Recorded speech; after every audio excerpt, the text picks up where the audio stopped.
Hey guys, White Witch 110 here. Just giving you a peek at our clouds this evening. We are due for a thunderstorm, but it hasn't happened as yet. I thought that would have been really cool to tell you an episode with the thunder and lightning, but not happening. The lights in the distance are from a baseball diamond, and you actually get to see pretty much the clouds like I'm seeing them. That's cool. I'll show you a bit over here. Those are really light because we have a mall at that end. So I'm supposing that's the lights from the mall reflecting on the clouds. Pretty cool. Okay. So tonight I was debating on which episode to give you. Now, let me get this situated here. These lights are also from the dollar store. They're kind of rubbery, which is good because then they won't break as easily. These will also be going to work. I think I have 2 sets of these. Yeah, I was debating on which one. I do have 4 places, historical places, that hubby and I visited here, but I only experienced one happening in each place, so I'm just trying to get a blanket around me here. Hoodie, blanket, to keep warm. Okay. It was between that and where we had worked for 5 years, which actually is my ultimate favorite place. So, guess which one I'm going with? Yes, my ultimate favorite place. Now, hubby and I were to go there for 4 days. It is NDMC, National Defense Medical Center. It's an old veterans hospital. They built new facilities for them, and they were all moved there. So part of the medical division moved into the old hospital and made patients' rooms their offices. Now, as I said, we were supposed to be there for 4 days, ended up 5 years. Now, let's see. Okay, we'll start there. The 5th floor is where our lunchroom was. It was one of the old operating rooms. And then across, we ended up taking another room for hubby to put the supplies in. Now, our first week there, we were up by the elevators waiting to go down to the cafeteria, I believe. Now, there was a room beside the staircase that housed, I believe there was a photocopier, a printer, and paper in there. And the first week we were there, I was waiting for the elevator. I looked over in that direction, and I seen an oval shape illuminated. It was a cream that basically went out to a white. That was all I seen. But to me, the impression was that it was someone peeking out of the room to see who I was. There was no one in the room at the time. There is nothing there to cause that. And I had never seen it after that first time. On another morning, hubby and I were again waiting for the elevators. And down one of the other hallways, it was like a big X, the floor, so you had 4 hallways. So down one of the other hallways, I seen 2 figures at the end by the door. And at just the time that I seen them, hubby exclaimed that the hair on his arms was standing up. So I started to explain to him what I was seeing. I told him there's a man and a woman standing at the end of the hall by the doors. They're wondering who we are and what we're doing here. So I'm letting them know that we're the new cleaners and we're just doing our work. Then about halfway up this hallway, there was a table with a printer on it. The table is beige, no, it's cream color, and beside it, there's an empty room. So after speaking with these two at the end of the hall, my eyesight came forward, and I seen a small figure. I can only describe it possibly a gnome or an elf. That's what it looked like, darting into the room beside. And that was the only time I seen that. Now, down our hallway, as I've said, was the former operating rooms. And also, I believe one of them was the recovery room. Now, the operating room, when you go through the first set of double doors, the one afternoon, I believe it might have been morning now, I turned to see a soldier standing there with his rifle and his helmet off. He was in his greens, and he was upset, he was sad, and I had a sense that he was praying, but I didn't know if he was praying for himself, having lost his life in the room, or if it was for a friend of his. Now, bus. Where the nurse's station would have normally been, there was a washroom tucked away. Not many people knew about it, so not many people used it.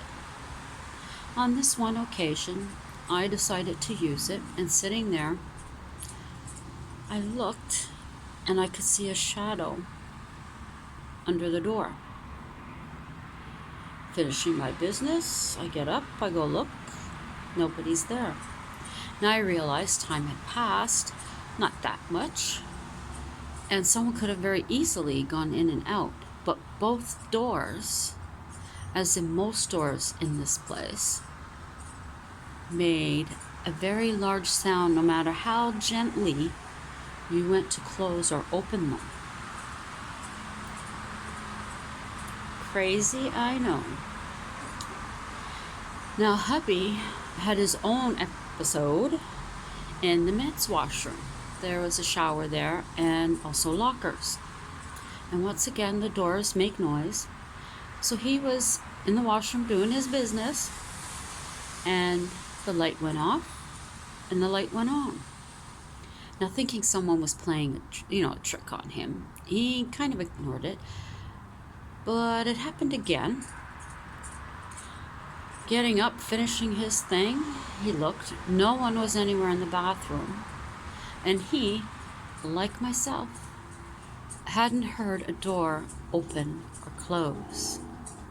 So he never really felt too comfortable in that washroom again. Now, another day, my SVT, which is a fast heartbeat, it is triggered by stress and dehydration for me, too much chocolate or pop. So this one day, it decided to kick off.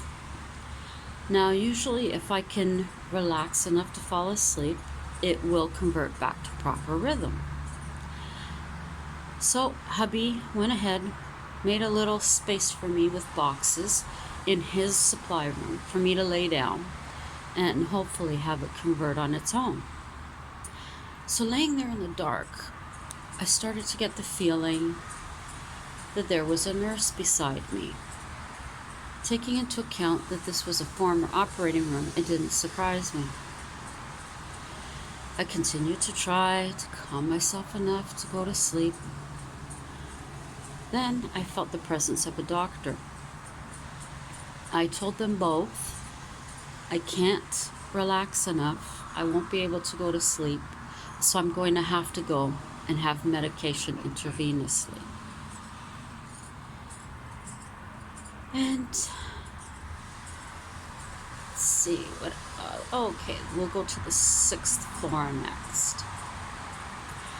On the 6th floor, it housed the headquarters for the ceremonial guard, which are the gentlemen that you'll see in the red coats and the band playing up on Parliament Hill during the summer months, and also the sentries at the War Memorial.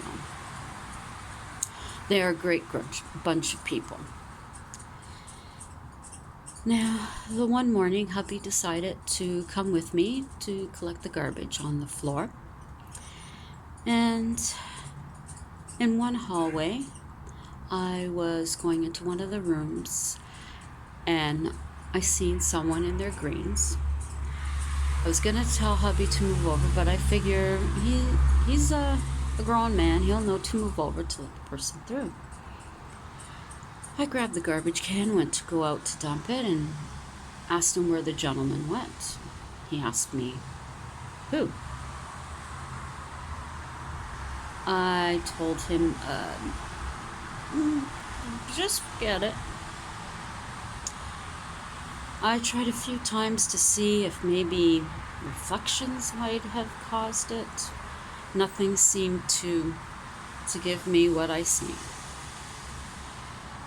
Then another morning, I'm in it's a change room, but it has a shower and toilet in the back part of it. So I put my cart across the door, put a sign up saying, cleaning in progress, please do not enter. I finish in the first part, I go into the second part, I'm cleaning the toilet when I hear 2 male voices. Now I'm ticked off because my cart's there, my sign is there. What the heck are they in there for? And they know it's a female that cleans. I quickly finish, open the door slightly, saying, hello, hello. Nobody answers. I figure, wasn't that long ago, just a few seconds. I'll go see if they're in the hall. I open up the door. Nobody's there. Then I start thinking to myself, I didn't even hear the door open.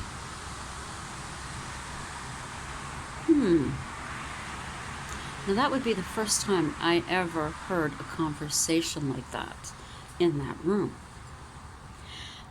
Then another morning, I start to see flashes of light in the hallway above this rail system, I guess you would call it, that they had the computer cable wires in. Of course, I tried to debunk that as well, thinking it's a car from the parking lot outside. Tried a few angles, closing my eyes.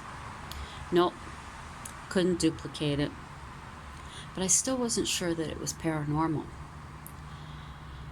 Then, I guess a month or so later, I'm downstairs in the basement, helping one of the gentlemen, and I look up and I see the same flash of light.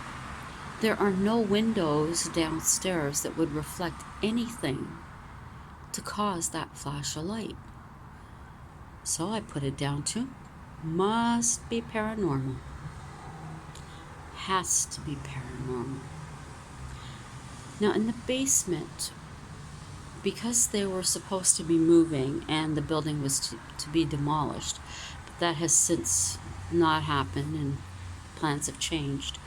One of the staff members had been taking pictures as a memory for them. And one of the pictures, they posted it for me. There was a black figure down by one of the locker rooms. And the cleaning locker room. And at that time, none of our cleaners should have been in that hallway. They would have gone home. But I still was very skeptical and I wanted to debunk it. So I went down there and tried to look and see what it could have been. Then I asked the cleaner whose locker it was, or room it was, "At this time the other day, were you downstairs? Because you should have been gone." First he said no, which brought us all some terrific hope. But then he said, "No, wait a minute. I did go back. I forgot my ring in the closet." It was debunked. Everybody was sad. But going back to the 5th floor, boardroom at the end of one of the hallways had a very large table. And I would go in different times of the day, dust it off. One woman started to notice some stuff on the table. She told hubby it needed to be dusted. Hubby questioned if I had, and I said, "Yes, of course I did it." I went in, I see what he was looking at. The woman was adamant that it was mouse poop. I looked at it and realized it was actually fly parts. There must have been some flies up in the ceiling, and whatever was moving around above in there was causing little parts, legs, wings, to fall down onto the table. So it became my regular routine every morning before they had their meetings was to go in and get that dusted for them and then check again later in the day. Well, in the morning, the lights would all be off, and me, feeling uneasy, I would turn them on. And one morning I decided, you know what? You gotta go down there with the lights off. Suck it up, buttercup. So, ooh, the moon looks beautiful. Sorry.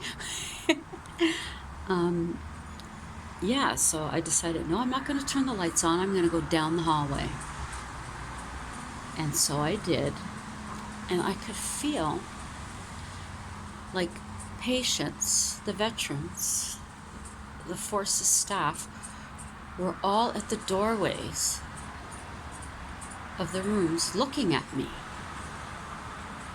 So, in my head, I said to them, explained who I was, what my name was, told them I'm only going down here to dust off the table. I'll be doing this every morning. So I'm saying good morning to you. You can go back to your beds and relax. Or if you feel the need, then just stand there in your door and watch me go down there and do my work. And that was a feeling that I had every single morning from that time on, that this is what they were doing. Now on the main floor, there was part of a little unit for the dental. They had their chairs and all their stuff in there. And each morning, hubby and I would be there at 5:45 to get all that done before they came in. So one morning, I'm getting the garbage. Hubby's job was sweeping and mopping the floor. And he hears a hello. I don't hear it. He comes and asks me, "Oh, did somebody come in?" I said, "No." "Why?" He said, I heard somebody say hello to me." I said, "Well, there's nobody here." And then another morning, he's seen a shadow figure. Of course, asked me again, "Did anybody come in?" "No." He tells me he's seen the shadow figure. Now myself, I may have seen it once, but I'm not totally 100% sure. Now down this other hallway on the 1st floor, the last year we were there, we had changed our lunchroom down to the main floor because the elevators they weren't reliable. So instead of having to worry about getting supplies up to the 5th floor, we figured the main floor would be good. And that was also the emergency room entrance. So if need be, a truck could come up there, drop our supplies, and we would be able to get them easily. So this room and the rooms attached to it, through the double door from the entrance, was the emergency rooms. Now, the first room, when you come through the sliding doors, always seemed not so much a little off, but you just felt something there. This one day, I'm walking through, going to our room. I look into that room, as is my usual, and there, standing back beside a sink, was a nurse in white. The white hat, the white dress, the white tights, the white shoes, just like when I was a kid. She was holding a tray, and she seemed a little ticked off, but not. I told her I meant not to disturb her, that I was just going down to the room, that I had respect for her, and I kept going, and I didn't see her after that. But I did find out through one of the forces members, that when she passed this room, she always felt uncomfortable, but didn't know why. And once I explained to her what I had seen, that was her answer.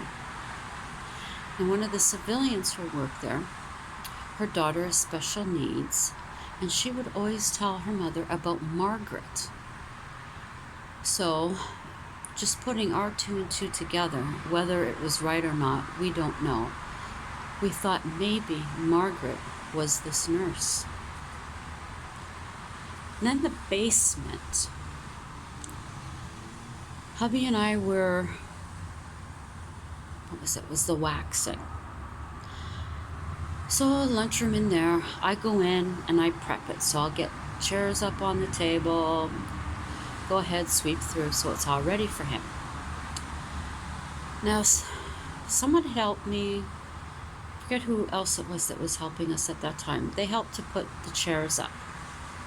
I went in with my broom and started dust mopping, going backwards, and then I get this feeling, this really uncomfortable feeling. I turned around, and here is this ancient dental chair. I've since been told it might have been a barber's chair. I'm not sure, but it unnerved me. I walked out of the room and informed hubby that he would have to continue the sweeping because I wasn't going to. Now, they had moved this chair into the hallway sometime later, and I would avoid it at all costs. And then they moved it again. There was a elevator that went from where dental was to the basement, and that was it. So it got my habit to use that. And there was the chair in the corner. Now, anytime I passed it, I would say St. Michael the Archangel prayer. Then I finally thought to myself, I have to confront this chair. I have to get over this. So basically, I just said, whoever is in this chair, whatever is attached to it, I mean you no harm. I am just here doing my job, and I would appreciate it if you didn't make me feel uncomfortable anymore. After that, it seemed to lessen, which made me extremely happy. The only spirit that right off the bat really had an angry feeling to him was down beside the auditorium and behind the bathroom there. So when I would go to clean the bathroom, I could feel the spirit standing there. Sometimes even got the feeling it was peeking in to watch me. Finally, I said, this is it. So I confronted it. I said, listen, I have to come in here and I have to clean this bathroom, whether you like it or not. I'm sorry, but this is the way it is. I'll do my job as quickly as possible and I'll vacate your space. The next time I was down there, I decided I'll give it a dust, because that would be basically what you would call backstage for the auditorium. And I found that after dusting that space there, that feeling wasn't there anymore. And that made me extremely happy. Now with the waxing, again, downstairs in the basement, and it was by the dental elevator. Hubby was starting the waxing there, and I was around the corner, still preparing with the sweet dust mopping down the hallway. I ended up getting a chill. I knew it was a spirit. Hubby came around, just, I guess, a couple of minutes after that, with that look on his face. And I said, okay. And he said, I just heard heels coming down the hall. Might have been a woman, or it might have been one of the guards with the thing on their shoes. But I heard like heels coming down the hall. And I'm waiting to tell the person, you can't come any further because it's wet wax. Nobody came. The footsteps got like as close as possible it could get. But nobody came. Then when I told him what I felt, he just wanted to get the job done, and done quickly. Now continuing, I think it might have been spring when we were doing the wax. Every spring and fall we waxed. But I believe this was in the spring. And we were down, was it the same? No, it was a different hallway. And they had a little post office down there. So we went ahead, did our usual routine, went upstairs, waited for the wax to dry. So I said, oh, I gotta back up. So we're going down and we're preparing the hallway. And I'm in front of the post office, and there's a stairwell there. And I hear something to the effect of watch yourself. So, or you'll be with us, something like that. And I'm like, well, no, get away. So now back to, we're waiting for it to dry. I go downstairs. I start going down the hallway. Dry, it's dry, it's dry. I put my foot in one spot and I slip and I catch myself. I turn around and I look, and you already know where I'm standing. I'm standing by the post office and that staircase. Of course, after I tell the guys what happened, one of them is just slightly freaked out, and he just wants to get it done and for us to get out. Now, sadly, the company we were working for lost the contract, and we were given another position in a different building. But as we were leaving, I said to Spirit, if any of you have good intentions, you are more than welcome to come with us, because I will miss you dearly. But if any of you have ill intention, you have to stay here. There is no other choice. Now, the new building that we're in, if we take a bus, we go along what they call a transit way for buses only. And it does pass within yards of NDMC. Now, the first time we took it, and I looked over and seen the building, I felt such joy at looking at it, such relief. The weird part was that I could feel like the spirits knew I was there, and they were all rushing over to the bus to say hello. It was an amazing feeling. I've longed to go back there on days when we have off, but most of the people that we knew, they've been moved on to another building. So anyone who's there now, they wouldn't know us, we wouldn't know them. The commissionaires would know us. But in that respect to the people-wise, it wouldn't feel the same. It was a great experience. I always felt loved walking into that building and never felt alone. I do miss that.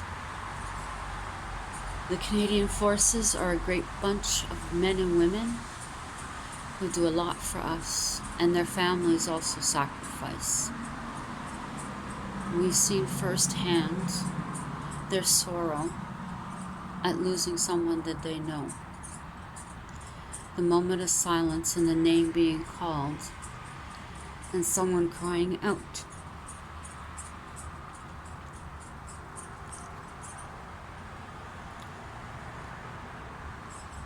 They're an amazing bunch of people. And if my husband and I ever had the chance to go back there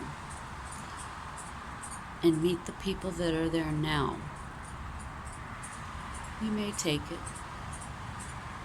On the other hand, maybe not. But we have a lot of good memories, some sad,